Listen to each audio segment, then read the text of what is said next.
En el corazón agrietado de Oklahoma de 1890, donde el viento seco lleva secretos junto con el polvo rojo, te pido un favor antes de que el sol queme este recuerdo. Di en los comentarios desde qué parte del mundo me escuchas ahora. Deja tu señal de vida aquí, un like, una suscripción, y siéntate a la sombra conmigo para escuchar sobre Eta Morales, la mestiza que plantó dignidad en una tierra que todos querían ver morir. Eta Morales tenía las manos quemadas por el sol y la palma gruesa de tanto tirar del arado sola, guiando una mula que tosía más que caminaba.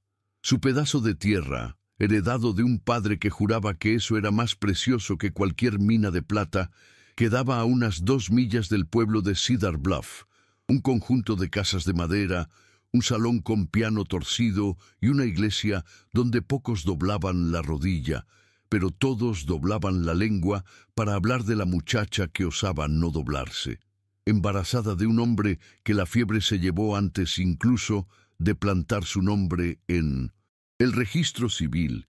Eta se despertaba cada día antes del primer gallo para sentir la tierra húmeda bajo sus pies, aunque la sequía dijera que no había nada más que brotar. Quien pasaba por el camino de tierra veía de lejos su figura, vestido marrón gastado, pañuelo sujetando su cabello oscuro, barriga creciendo sin permiso del pueblo, y susurraba que eso era demasiado orgullo para que una mujer sola cargara. Pero Eta cargaba, porque para ella rendirse era más feo que morir. El sol ya estaba alto cuando Eta sintió el peso doblarse en su espalda baja. El arado se atascó en un pedazo de raíz seca. La mula se negó a avanzar, y por un instante todo pareció más pesado de lo que sus piernas podían soportar. Soltó las riendas, respiró profundo y miró alrededor. Nada más que tierra agrietada, el crujido del viento y el recuerdo de que nadie vendría a ayudarla. Fue ahí, sudando polvo, cuando oyó el trote firme de un caballo, pesado como un tambor de guerra. Cuando giró la cabeza, lo vio, parado a unos metros más allá de la cerca improvisada. Beston Caín, sombrero gastado, mirada sombría, montado en un alazán que parecía entender el peso que el hombre llevaba en el pecho. Beston no dijo nada de inmediato, solo se quitó el sombrero. Pasó la mano por el ala como si limpiara algo más que polvo, como si limpiara memoria. Eta no movió un músculo, ni agradeció, ni desafió. Quedó allí, estática, una mano en la barriga, la otra sosteniendo el pañuelo en el cuello. Beston desmontó, despacio, los espolones rechinando contra el cuero seco de las botas. No se acercó de frente, respetó la cerca, como si fuera un muro de piedra. Solo dijo que había traído un balde de sopa caliente preparada por Rosa, la gobernanta del rancho. Dejó el balde en el suelo, afuera, como quien deja una ofrenda para no asustar a una bestia arisca. Eta no respondió, ni avanzó, pero tampoco dio la espalda. Su silencio era un muro, pero el muro estaba agrietándose. Beston lo vio en la manera en que ella apoyaba el peso en un pie, intentando disimular el cansancio. Habló bajo, voz ronca, recuerdo de una herida de bala que casi le llevó un pulmón. Dijo que sabía lo que era enterrar sueños junto con carne fría, que no venía a comprar su gratitud ni a arrancar promesas. Venía porque, a veces, lo que mantiene una cerca en pie no es el alambre. Es saber que del otro lado hay alguien vigilando cuando el lobo ronda. Eta escuchó todo callada. Sus ojos, oscuros como la tierra mojada después de la lluvia, no se apartaron. Cuando Beston montó de nuevo y se alejó, dejó atrás un olor a sopa tibia mezclado con polvo y el ruido sordo de algo que, entre ellos dos, comenzaba a moverse. Despacio, pero firme, como raíz quebrando piedra. La noche llegó derribando el calor del día, pero trajo otro peso en el pecho de Eta. Sentada en el umbral de la puerta, con el balde de sopa en el regazo, pasó la cuchara lentamente por los labios, sintiendo la sal mezclada con algo que recordaba a casa. Pero no, era su casa. Era sabor a cuidado, que ella no había pedido, ni sabía bien cómo rechazar. Dentro de la barriga, el hijo se movía como queriendo recordar que ella ya no estaba sola, aunque el mundo entero pareciera estar en su contra. Mientras sorbía la última cuchara, Eta reparó en la cuna apoyada en un rincón del porche. Madera cruda, astillada, un proyecto empezado por su padre antes de caer enfermo. Mirar esa cuna era como mirar un pedazo de esperanza que insistía en no morir, aunque todo a su alrededor gritara que ella no tenía derecho a criar nada sola. En el rancho Caín, unas 4 leguas de allí, Beston desencillaba el caballo bajo la débil luz de la luna. Rosa, que veía más de lo que decía, esperaba en la veranda con un farol encendido. Sin preguntar nada, tomó el sombrero de sus manos, pasó los dedos por la tela áspera, como quien reconoce a un hombre cansado más por el silencio que por el aliento.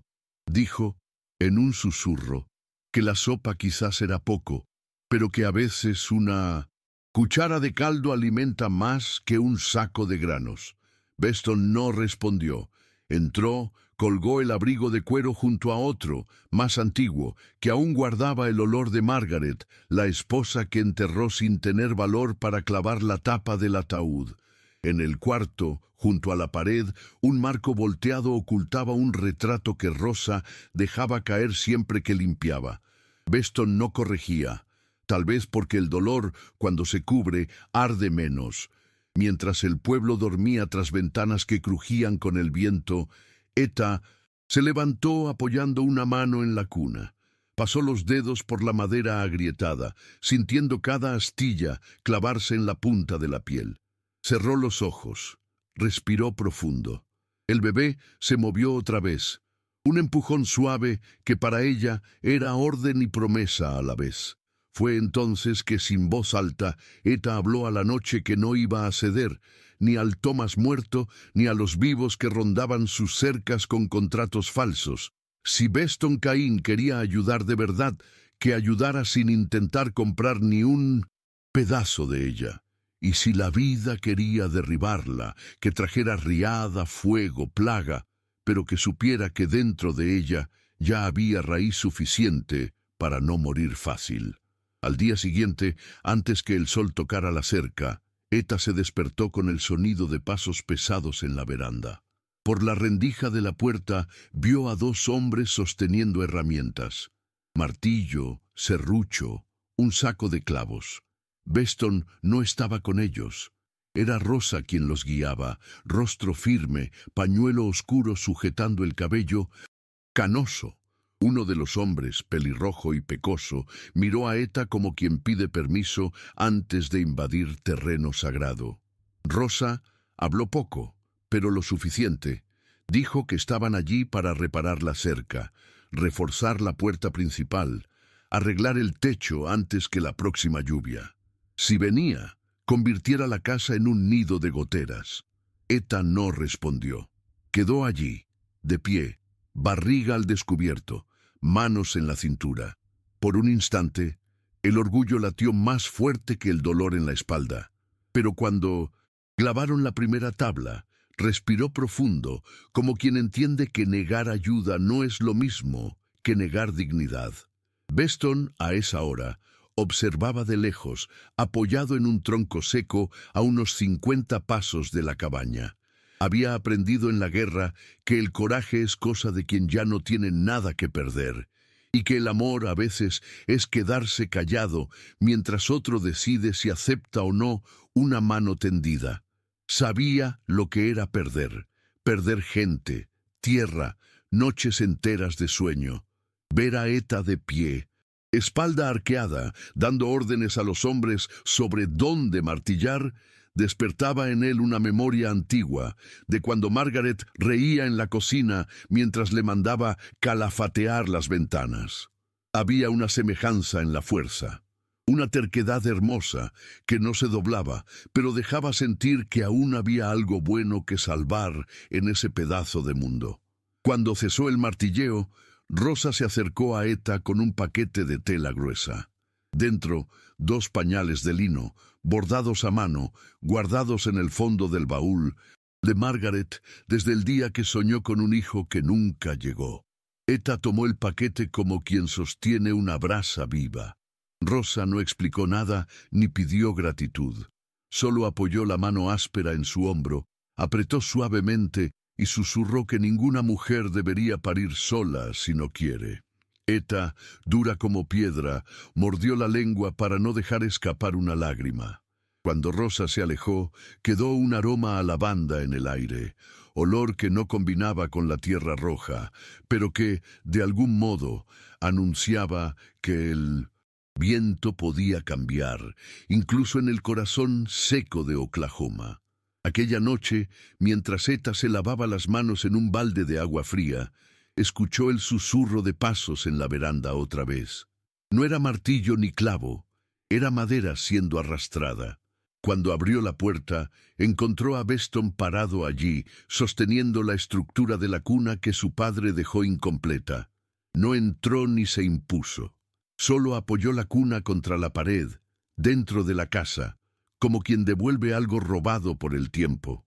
Los ojos de Beston decían más que su boca curtida en silencios. Señaló con el dedo gordo la tabla que faltaba, luego abrió la palma como preguntando si podía terminar el trabajo que un padre empezó y no pudo ver terminado. Etta lo miró como quien mide el peso de una deuda que no pidió, y por primera vez, en mucho tiempo, bajó la mirada antes de responder.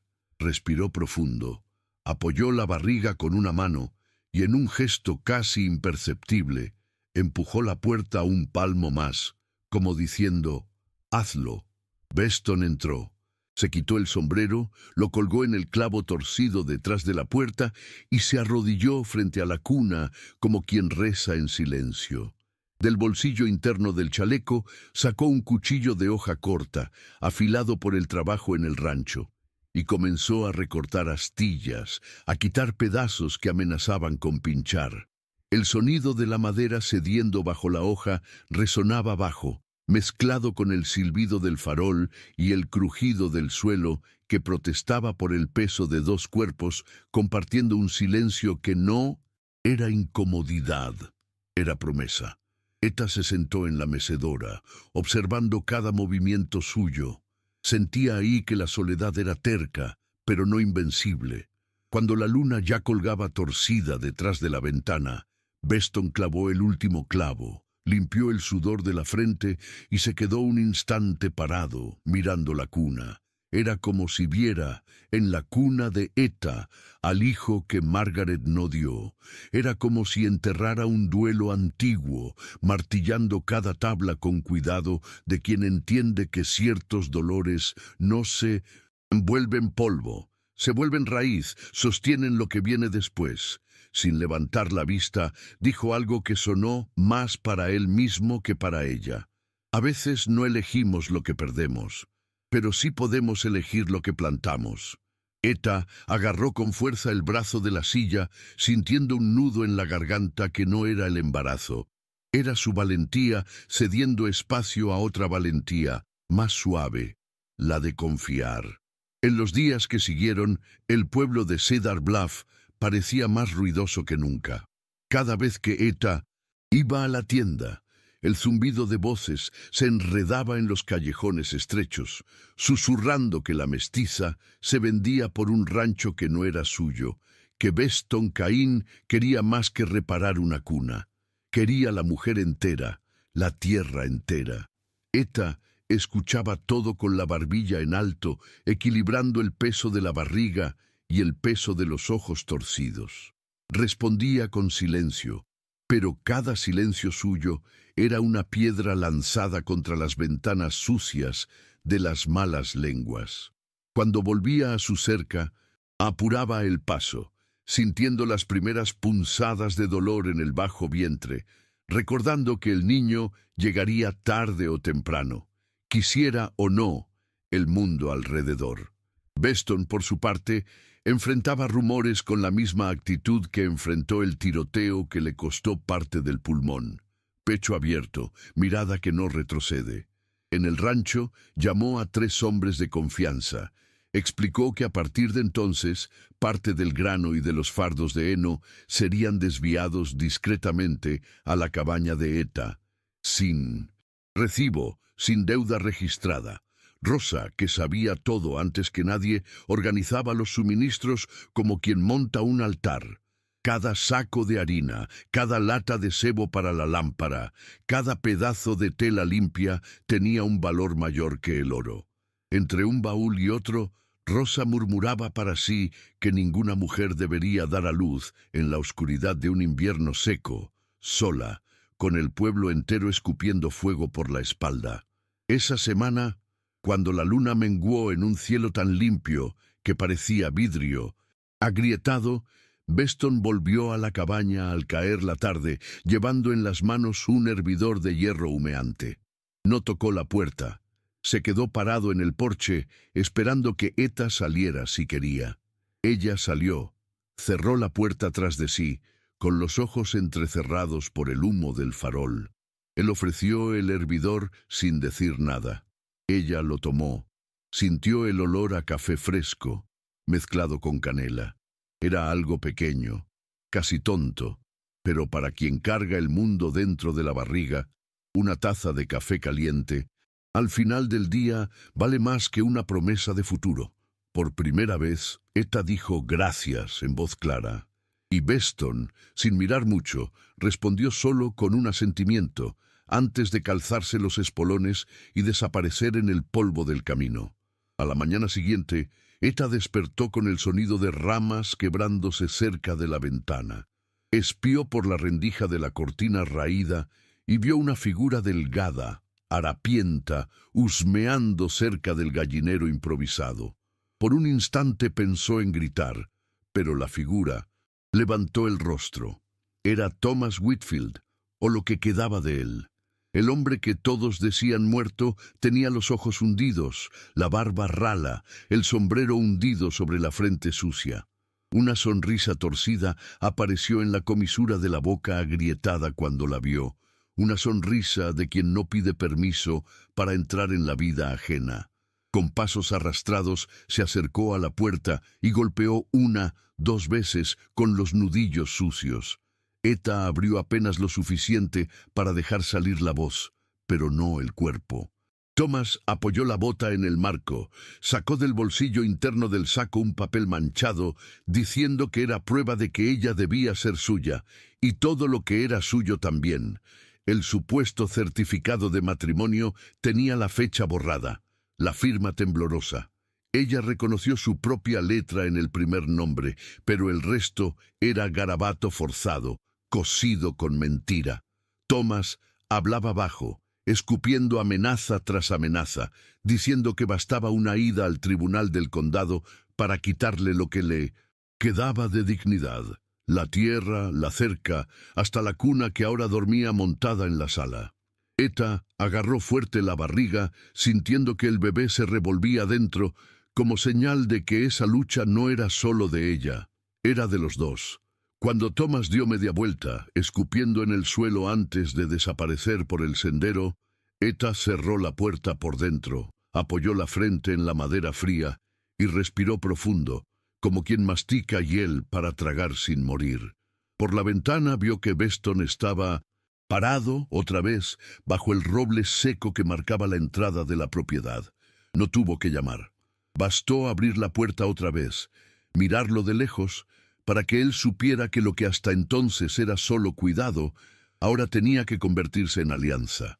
Beston caminó despacio hacia ella, sombrero en mano, polvo hasta el borde del pantalón. Y allí, frente a la mujer que nunca bajó la cabeza ante nadie, entendió que no era hora de ofrecer ayuda. Era hora de ofrecer parte de sí mismo, sin red de y vuelta. Beston no habló de papeles, no habló de anillos, solo dijo que, si Thomas quería tribunal, ellos también lo tendrían. Que no bastaba con cerrar la puerta en la cara del lobo. Era necesario trabar la cerradura con hierro y dejar claro a todo el pueblo que allí no había mujer sola, fácil de doblar. Eta escuchó todo callada, brazos cruzados sobre la barriga, el viento moviendo el borde del vestido ya corto para ocultar los tobillos hinchados.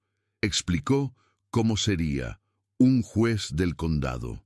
Testigos, Rosa a su lado para sostenerle la mano si hacía falta. También dijo que el matrimonio no era muleta, era escudo, no era deuda, era raíz nueva, plantada sobre tierra dura de vergüenza y rumor. Eta respiró profundo, apoyó la espalda en el marco de la puerta, cerró los ojos por un segundo. Cuando los abrió, miró a Beston con una mezcla de miedo y valentía, como quien sabe que aceptar una mano no significa doblar la rodilla. Dijo, firme, que no quería favores. Si era para sellar su cerca, que fuera por elección, no por compasión ni por cuenta de un hombre muerto que volvió oliendo a mentira.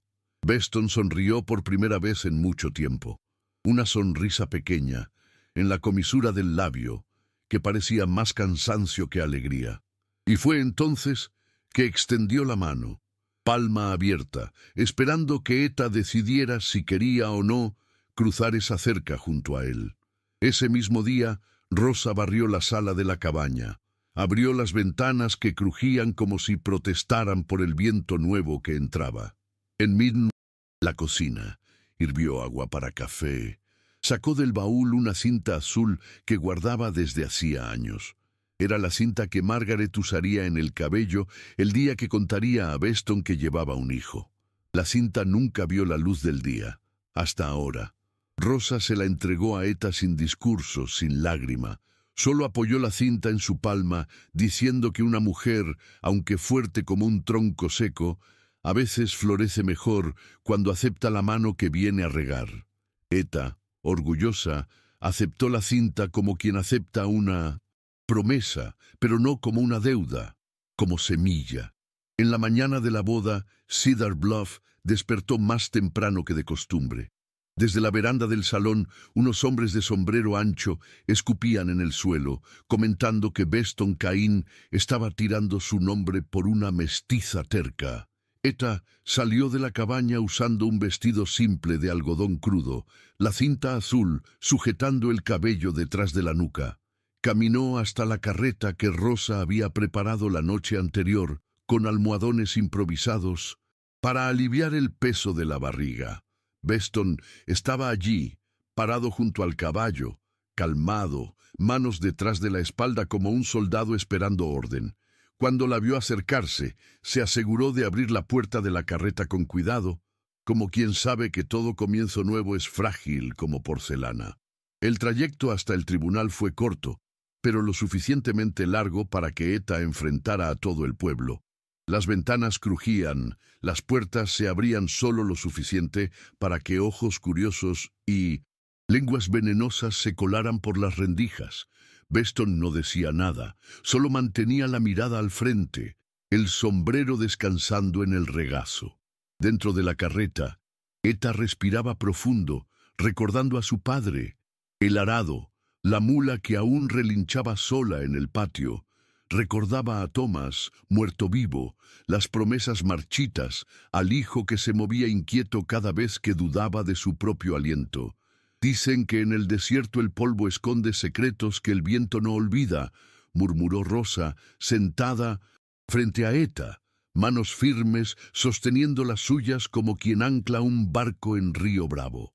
Cuando llegaron al tribunal, una casona de madera con tablas gastadas y una bandera medio rasgada ondeando en el viento caliente, Beston bajó primero. Extendió la mano para ayudar a Eta a pisar el suelo como si fuera terreno sagrado. Allí dentro, un juez gordo, con bigote amarillento por el tabaco, hojeaba papeles sin levantar mucho la vista. Thomas estaba apoyado en la pared del fondo, sombrero hundido en la frente, sonrisa amarga atrapada en la comisura de la boca. Cuando vio a Eta con la barbilla en alto, barriga erguida, manos sujetando firme el brazo de Beston, supo que esa batalla no sería fácil de robar. El silencio del salón era pesado, roto solo por el crujido de la pluma escribiendo en el libro de registros. El sonido seco de quien decide el destino de quien osa enfrentar la sequía con la cabeza en alto. Thomas intentó hablar antes de que el juez levantara la vista. Dijo que Eta era su mujer, que tenía papeles para probarlo, que ese matrimonio era una farsa para burlar la ley del condado. Pero el juez, cansado de ver a hombres muertos queriendo resucitar por interés, levantó la mano y mandó callar. Pidió a Rosa que se acercara, entregara los documentos que guardaba como si fueran secretos de familia, recibos de compra de suministros pagados por Eta, anotaciones antiguas de su padre, la escritura que confirmaba que esa tierra roja era posesión legítima de los Morales. Mientras hojeaba las páginas, el juez soltaba gruñidos bajos, como quien no encontraba grieta para que la mentira creciera. Eta mantuvo la columna recta, una mano sobre la barriga, la otra apretando el brazo de Beston con fuerza que hasta él sorprendió. Cada palabra escupida por Thomas era como astilla rasgando la piel, pero ella no bajó la barbilla. Cuando el juez preguntó si aquella mujer aceptaba el matrimonio por voluntad propia, la voz de Eta salió firme, sin temblor. «Acepto». Fue tan seca y fuerte que hasta las viejas del pueblo, apoyadas en las ventanas, metieron el cuello adentro, como si temieran tragarse su propio veneno. Beston respondió sin dudar, con la misma voz baja de siempre, pero que esta vez llevaba la solidez de quien no suelta lo que prometió sostener. «Acepto». Cuando el martillo de madera golpeó la mesa, el sonido retumbó más fuerte que cualquier rumor.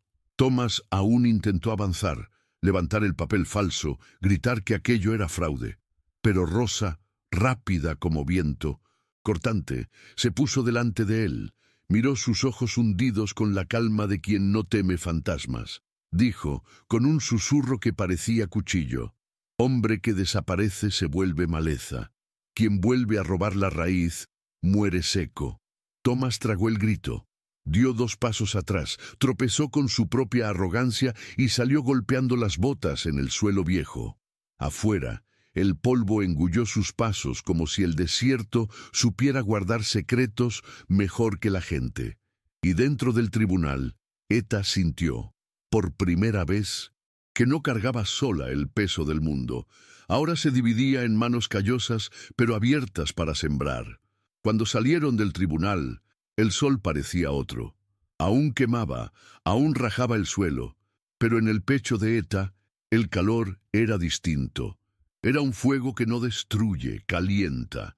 Beston sostenía su mano como quien sostiene riendas de caballo arisco, pero sin demasiada fuerza.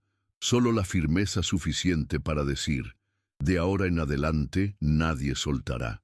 Rosa venía justo detrás, pasos cortos, rostro erguido, vigilando las ventanas que se abrieron de nuevo, oliendo escándalo como perro olfatea carne.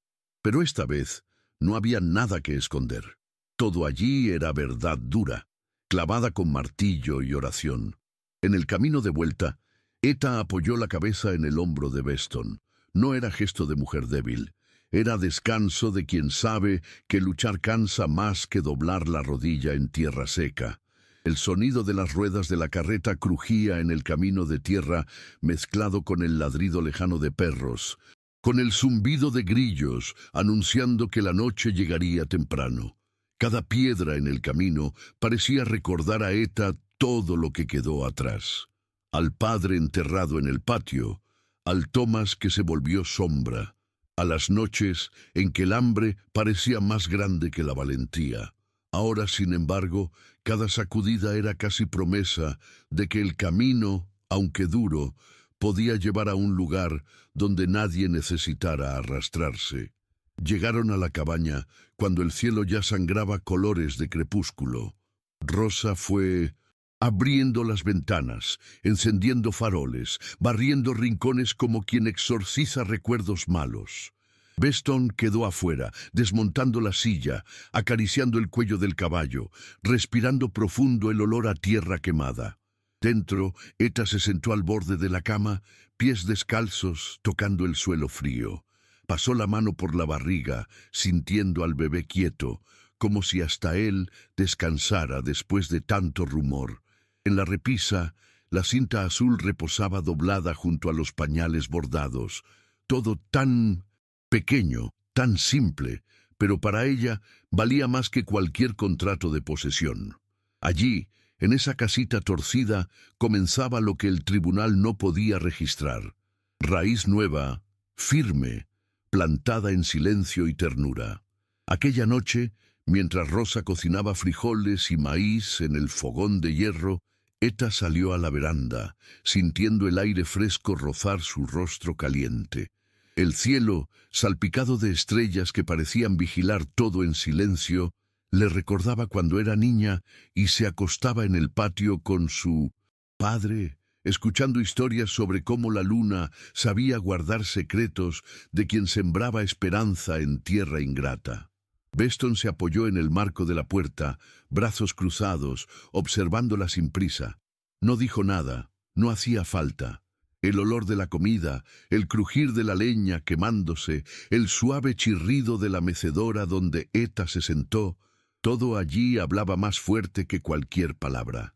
Ella tomó el cuchillo de Beston, que descansaba en el murete, y empezó a raspar un pedazo de madera caída junto a la puerta. Las astillas pequeñas se acumulaban en el borde del vestido. Era una rosa, o casi, la misma flor que a Margaret le gustaba plantar cerca de la cerca del rancho. Cada tallado era un suspiro contenido, un pedazo de orgullo moldeado para caber en algo más grande. Beston se acercó despacio, se agachó junto a ella, sostuvo la mano que temblaba con la hoja. No para enseñar, sino para estar juntos. Eta no retrocedió. Dejó que su mano guiara la de él, recortando bordes, dando forma, donde antes solo había madera bruta. Al final, la rosa quedó torcida, imperfecta, pero viva, como todo lo que insiste en florecer en ese pedazo de tierra. Cuando Rosa llamó para cenar, la noche ya había engullido el resto de polvo y rumor. Se sentaron a la mesa improvisada, 3 platos hondos, 3 cucharas golpeando el barro como campanas de misa. Entre un bocado y otro, Rosa contó historias de cuando Margaret reía fuerte en la cocina, de cómo el rancho Caín estaba lleno de canto de pájaros antes de que la guerra se llevara la paz. Beston escuchaba callado, mirando a Eta de vez en cuando, como quien revisita lo que quedó atrás, pero sin dejar que el pasado se coma el ahora. Eta, por su parte, masticaba despacio, ojos fijos en la llama de la lámpara. Allí, en el brillo titilante, veía no solo a sí misma, veía al hijo que vendría, la cerca levantada, la tierra viva bajo sus pies. Y por primera vez no sentía vergüenza de compartir la carga. A la mañana siguiente, el cielo amaneció, cubierto, un gris raro en ese pedazo de Oklahoma, donde las nubes eran más leyenda que certeza. Eta salió temprano, pies descalzos en la tierra fría, y fue a ver la cerca recién clavada. Pasó la palma de la mano por las tablas firmes, olió la madera todavía viva de resina. Cada clavo clavado allí llevaba un pedazo de historia, el padre que sudaba sobre el arado, Beston encorvado sobre la cuna, Rosa hilvanando silencio con cuidado. Detrás de ella, Beston apareció con una taza humeante, la apoyó en el tronco seco, observando a Eta medir la cerca como si midiera su propio pecho. «Está firme», dijo, voz baja, casi brisa. Ella no respondió, pero asintió con la barbilla, ojos fijos en el horizonte, donde el cielo prometía, quién sabe, lluvia. En el pueblo Thomas ya no aparecía. Algunos decían que había ido a la frontera, intentando vender la mentira en otro condado. Otros juraban haberlo visto metido en un bar en El Paso, jurando venganza entre vasos de whisky barato. Pero Cedar Bluff, ¿ves? No le tenía miedo. La lengua del pueblo, antes afilada contra Eta, ahora se enredaba en susurros cautelosos. Algunos elogiaban su terquedad a escondidas, otros empezaban a tocar la puerta ofreciendo provisiones a cambio de un gesto de paz. La verdad es que en ese pedazo seco todos sabían que una mujer sola no dura, pero una mujer que sabe quién es, quién sostiene su mano y quién defiende su cerca, hace que hasta el polvo baje la cabeza. Aquella tarde, mientras Rosa cosía sábanas en la mecedora, Eta se sentó en el suelo de madera, piernas cruzadas, acomodando los pañales de lino dentro de un arcón que una vez fue de su padre. Pasaba el dedo por la tela bordada como si fuera un mapa, un camino que la llevaba de vuelta a sí misma. De vez en cuando, Beston aparecía en la puerta, trayendo un vaso de agua, una rebanada de pan fresco, un silencio que decía más que cualquier discurso. Y así, sin prisa, sin promesas más allá de lo que se hace con las propias manos, Eta sintió que, allí, en ese suelo que el pueblo quiso arrebatarle, estaba todo lo que necesitaba para enfrentar lo que aún vendría. Dicen que en el desierto el polvo engulle todo, pero nadie habla de lo que florece cuando el viento cambia de lado. En una noche en que el viento trajo olor a lluvia, Beston se sentó en el escalón de la veranda, afilando un viejo cuchillo de caza. Eta, recostada en la mecedora, sentía al bebé moverse como si supiera que el mundo allá afuera respiraba otro aire. Rosa, dentro de la casa, tarareaba una canción antigua, voz baja, cosiendo pedazos de tela que servirían de manta. Beston miró al patio, donde la mula que aún quedaba del padre de Eta dormía apoyada en la cerca. «Mañana conseguiremos otra», dijo, sin alzar mucho la voz. «No quiero que vuelvas a tirar del arado». Eta soltó una risa corta, casi incrédula, pero no discutió, porque, en el fondo, sabía que allí no había orden, había cuidado. Cuando las primeras gotas golpearon la veranda, Rosa salió, puso una olla de hierro para recoger el agua. Dijo que cada gota era milagro, pero milagro que no viene gratis, viene de semilla, de raíz, de mano callosa. Eta se levantó despacio, barriga pesada, pies hinchados. Caminó hasta el jardín improvisado que Rosa insistía en mantener cerca del porche. Allí, entre piedras secas, unas rosas pequeñas insistían en brotar. Se agachó, tocó con los dedos el pétalo aún cerrado, sintiendo el frío de la noche mezclado con el calor del pecho. Beston la observaba de lejos, cuchillo olvidado en el escalón, como si esa escena, simple, silenciosa, fuera todo lo que necesitaba para recordar por qué aún estaba allí. Dentro de la cabaña, la cuna estaba lista, alineada junto a la cama donde Eta dormiría cuando llegara la hora. Rosa acomodó una manta vieja, bordada con hilos desiguales, pero firme como quien sabe coser vida donde la muerte rondó por tanto tiempo. Al lado de la cuna, Eta puso la rosa tallada en la madera, torcida pero entera, hecha por manos que aprendieron a arrancar espinas para abrir espacio a la flor. Mientras la lluvia arreciaba afuera, golpeando el techo remendado, Eta apoyó la frente en el borde de la cuna, murmurando bajito una promesa que solo el viento escuchó, que su hijo nunca tendría que luchar solo para defender el suelo que pisara, y que ella, aunque cansada, aún tendría raíz para sostener todo en pie.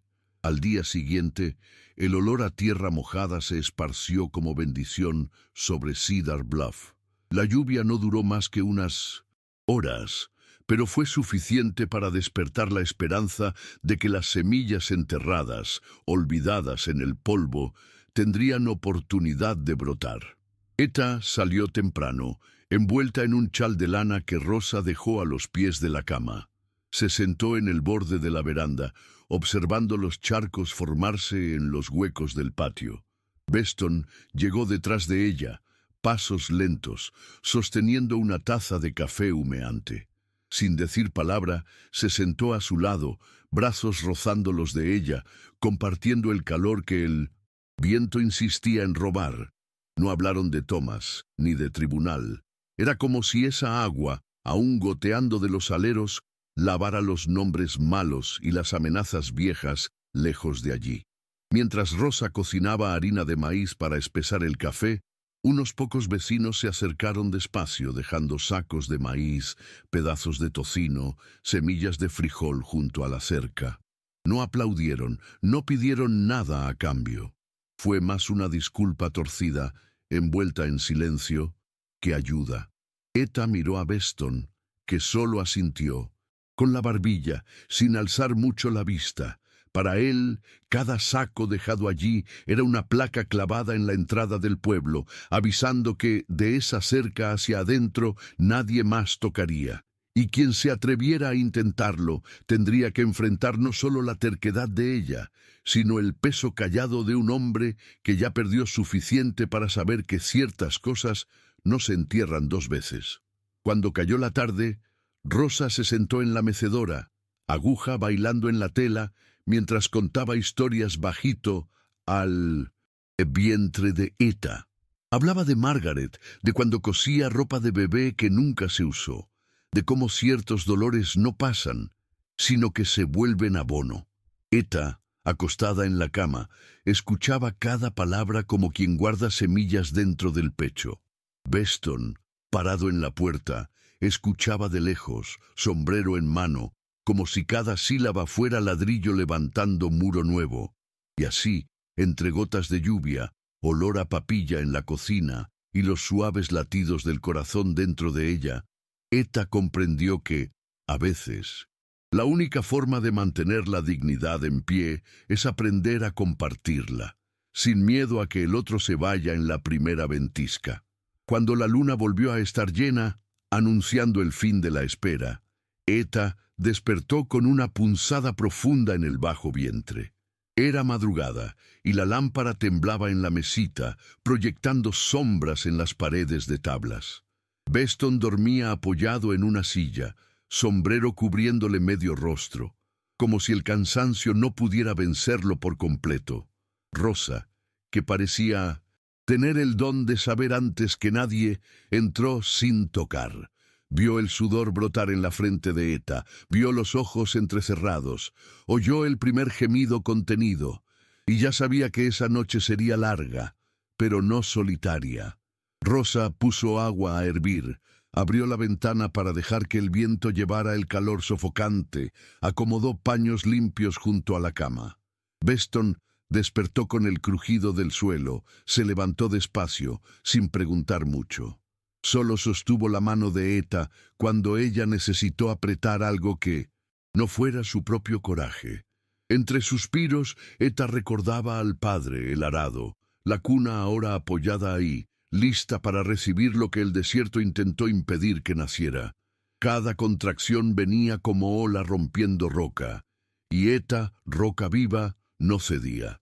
Agarraba fuerte, dientes apretados, mientras Rosa murmuraba oraciones mezcladas con promesas, como quien hila hilo nuevo de vida en medio de la noche brava. Allá afuera, el pueblo dormía. Pero dentro de esa cabaña torcida, el mundo se doblaba en silencio y susurros, crujidos de cama y olor a leña quemándose despacio. Beston, que ya vio bala rasgar carne, hombre caer sin último suspiro, ahora asistía a Eta, mitad guerrera, mitad tierra fértil, traer al mundo algo que ninguna arma puede robar. Cuando el llanto del bebé rasgó el aire cargado, Rosa soltó una risa seca, limpiándose las manos en el delantal. Beston dejó escapar un suspiro de alivio que parecía atorado hace años. Y Eta, exhausta, rostro brillando de sudor y lágrima, apoyó la frente en la frente del hijo, sabiendo, sin necesidad de escuchar a nadie, que ahí comenzaba lo que su padre llamaba milagro que se planta con trabajo y se riega con terquedad. El día amaneció con el llanto del recién nacido, mezclado con el canto distante de un gallo terco que insistía en anunciar que el mundo seguía, a pesar de todo. Rosa, sentada al borde de la cama, mecía el pequeño bulto de lino como quien sostiene una promesa cosida a mano. Eta, acostada, ojos semicerrados, acompañaba cada suspiro del hijo, sintiendo que dentro de ella aún cabía fuerza, una fuerza diferente, más suave, que no necesitaba probar nada a nadie. Beston, apoyado en la puerta, observaba a los dos con el sombrero apretado contra el pecho, como si fuera una oración. Afuera, la cerca recién clavada brillaba húmeda de rocío, y las huellas que un día rondaron su portón parecían borradas por la lluvia de la noche anterior.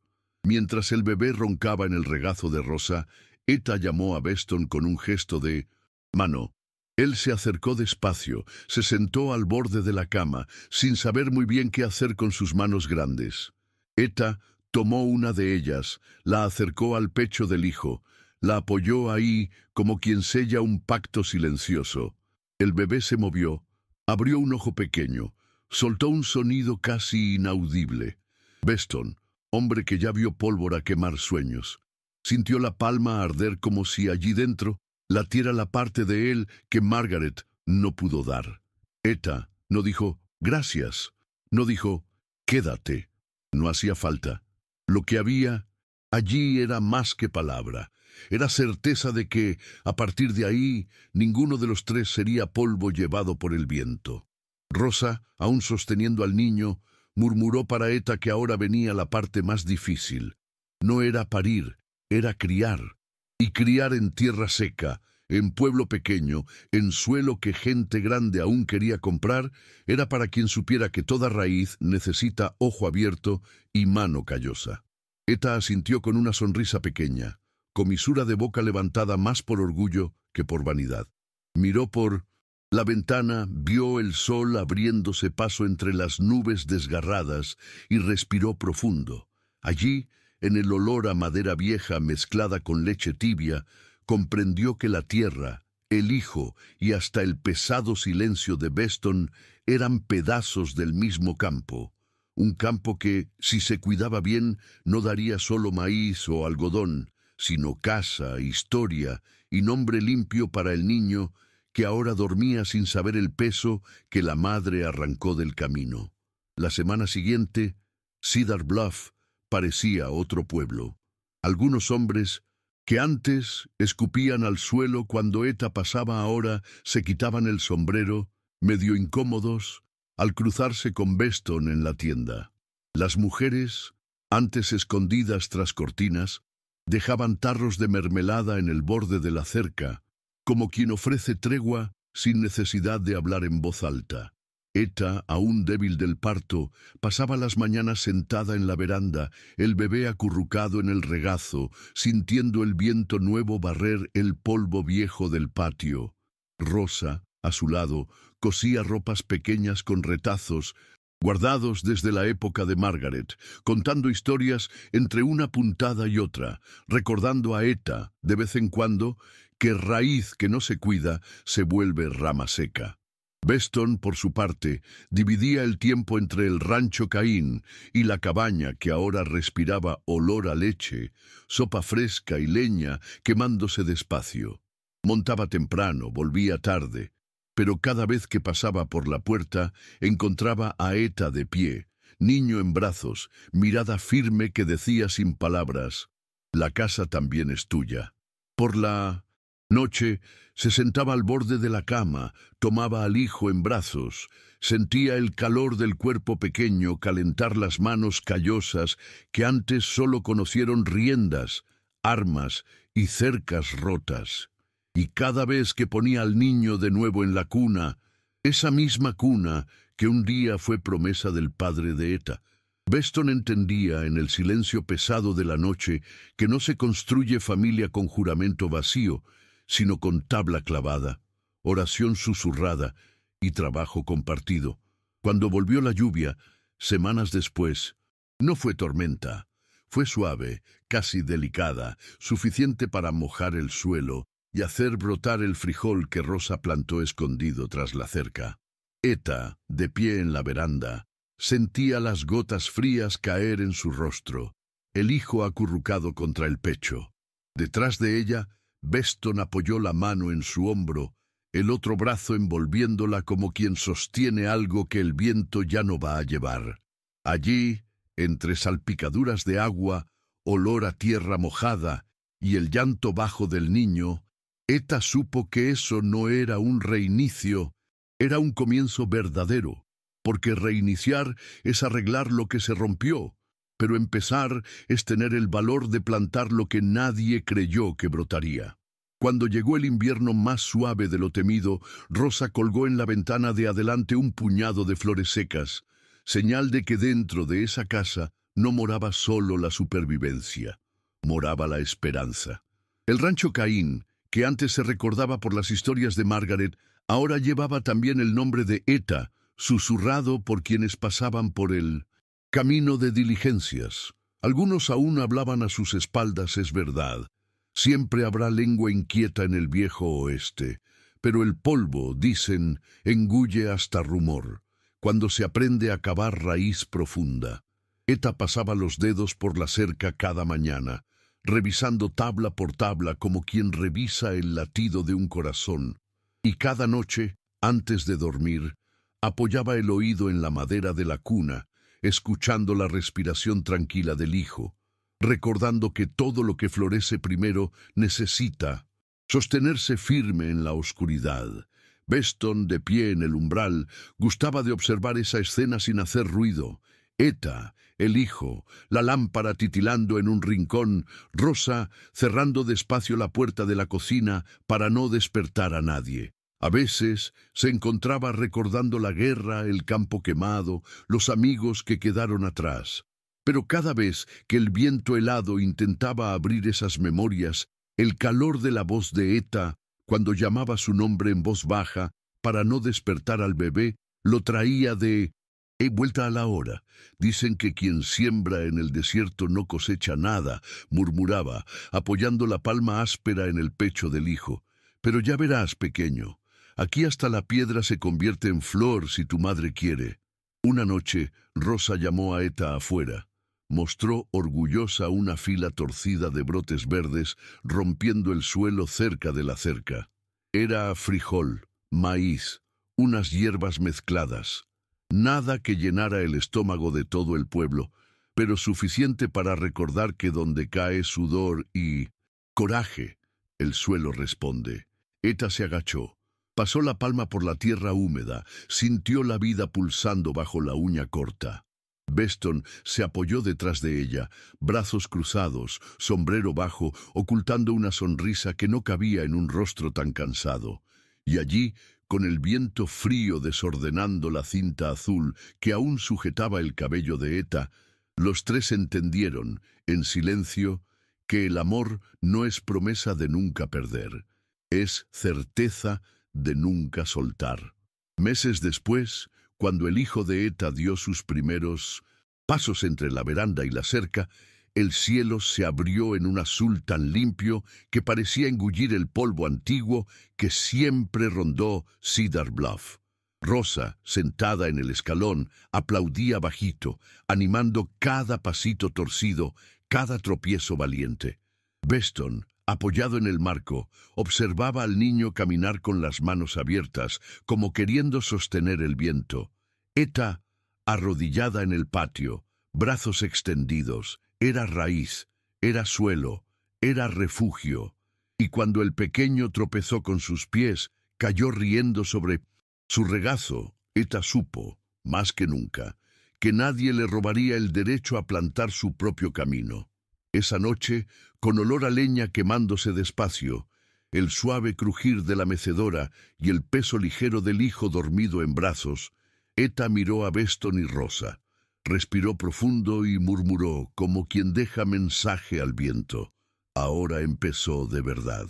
Y si alguien por esas tierras alguna vez quiere saber qué es valentía, basta decir que, en el corazón seco de Oklahoma, una mujer mestiza de manos callosas mostró que la dignidad no se vende, se cultiva, y dicen que por allí, hasta hoy, el polvo guarda secreto de quien aprende a florecer donde nadie cree.